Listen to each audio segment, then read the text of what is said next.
अस्सलाम वालेकुम गाइस, आज आपको बताऊंगा मित्सुबिशी टाइमिंग बेल्ट मार्स।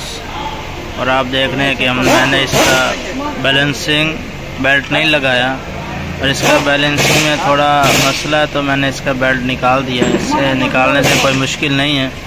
अगर कभी भी आपके साथ ऐसा प्रॉब्लम आए तो आप बेल्ट इसका निकाल सकते हैं, खाली ये टाइमिंग के बेल्ट लगा सकते हैं। आप इसको देख रहे हैं, इसका मार्क्स ये इसके सामने करना है, क्रैंक का मार्क्स है। और दूसरा मार्क्स आप ये देख सकते हैं, इधर रहेगा। और ऊपर का मार्क्स आप देख रहे हैं,